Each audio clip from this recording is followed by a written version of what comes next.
힘들었던 CJ 라이브 시티 착공의 기억을 떠올리며 부산의 미래를 그립니다.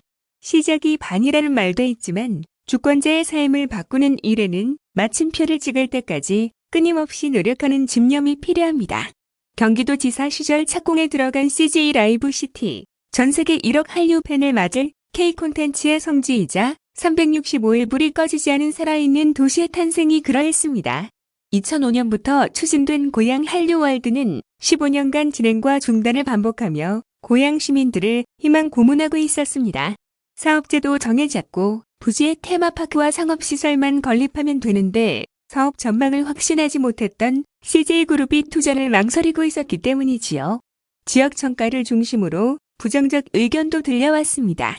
전임 도지사가 추진했던 사업이고 전임 정권의 대기업 특혜 사업으로 보일 수 있으니 손대봤자 정치적으로 득될 게 없다는 것이었습니다. 하지만 중요한 건 정치인 이재명의 지적이 아니라 도민의 삶이었기에 망설이지 않았습니다.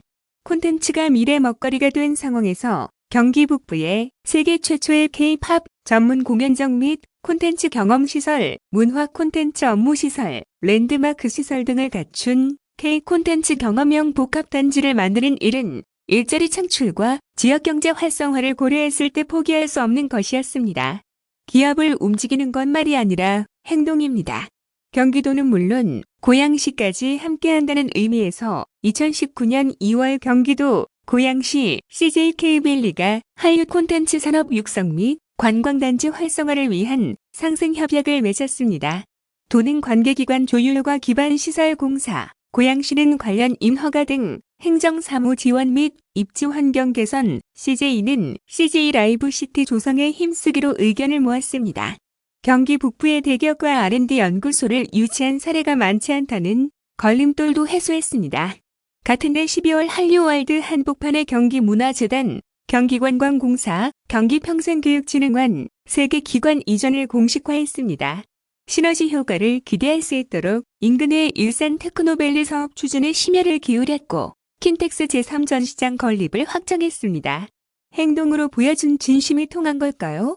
2021년 10월 27일 마침내 CJ 라이브 시티가 착공을 시작했습니다. CJ 라이브 시티 착공을 보면 사실 성장 동력을 멀리 찾을 필요가 없다는 생각을 합니다. 우리가 이미 잘하고 있는 K-콘텐츠 산업을 더욱 잘하게 만든다면 지속 가능한 성장도 가능할 것이기 때문입니다. 이곳 부산에 올 때마다 드는 생각이기도 합니다. 관광 인프라와 전해의 자연 환경을 이미 갖추고 있는 부산에 CJ 라이브 시티 같은 문화 콘텐츠 업무 시설 및 K 콘텐츠 경험형 복합 단지가 들어선다고 상상해 보십시오. 얼마나 많은 시민의 삶을 바꿀 수 있겠습니까? 중요한 건 할 수 있는 사람, 해본 사람에게 그 일을 맡기는 것입니다. 살고 싶고 오고 싶은 부산, 나아가 지속 가능한 성장으로 국민도 잘 사는 대한민국 만들 자신이 있습니다. 방법은 모든 정책과 사업을 오로지 주권자의 더 나은 삶을 기준으로 판단하고 끈질기게 대안을 찾는 것입니다. 다음 뉴스, 3차 접종자 24시까지 영업 제한 완화를 촉구합니다. 코로나19 위기로 인한 자영업자와 소상공인들의 피해가 극심합니다. 정치가 민생을 해결하지 못하면 존재 이유가 없습니다. 그동안 정부의 추경 확대를 포함한 적극적인 대책 마련을 촉구해왔으나 여전히 미흡합니다. 자영업자, 소상공인들의 피해 보전에는 역부족입니다.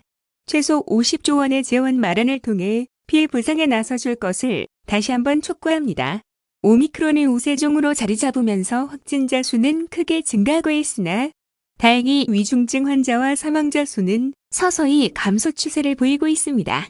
중환자 병상 가동률도 16.9%로 여유가 있습니다. 우리나라 2차 접종률은 85.9%, 3차 접종률은 54.9%입니다. 국민에게는 백신 접종을 장려하고 한편으로는 자영업자의 고통을 완화할 필요가 있습니다. 정부가 3차 백신 접종자에 한해서라도 영업시간을 24시까지 늘릴 것을 제안합니다. 국민께는 인센티브를 부여해 백신 접종을 독려하는 효과를 얻고 자영업자들의 숨통도 어느 정도 틔울 수 있을 것입니다. 정부에 공식적으로 건의한 만큼 전향적으로 적극 검토해 주길 당부드립니다. 위기가 계속되고 있습니다. 정부가 해야 할 일은 위기 극복에 총력 집중하는 것입니다. 저도 위기 극복 총사령관이라는 마음으로 적극 나서겠습니다. 다음 뉴스, 이재명의 합니다. 소확행 공약 64번째. 탄소 절감을 위한 공정한 자동차세 부과체계 제대로 만들겠습니다. 많은 국민들이 배기량 기준에 현행 자동차세 부과체계를 불공정하다고 느낍니다. 일례로 차량 가격이 3,500만 원인 국내 H사의 3,342cc 자동차세는 87만 원이지만 유럽 P사의 1억 4,400만 원짜리 2,894cc 차량의 자동차세는 75만 원에 불과합니다. 정작 유럽은 탄소 절감을 위해 이산화탄소 배출량을 기준으로 부과하고 있습니다. 배기량 기준 자동차세 부과 체계를 가격과 CO2 배출 기준으로 바꾸겠습니다. 첫째, 가격에 비례해 자동차세를 부과하되 소형차와 전기, 수소차 세금이 지금보다 늘지 않도록 설계하겠습니다. 둘째, CO2 배출량을 반영하는 방식은 배출량 측정 설비가 충분히 신뢰성을 갖추는 대로 시행하겠습니다. 탄소 절감을 위한 공정한 자동차세 부과 체계 제대로 만들겠습니다.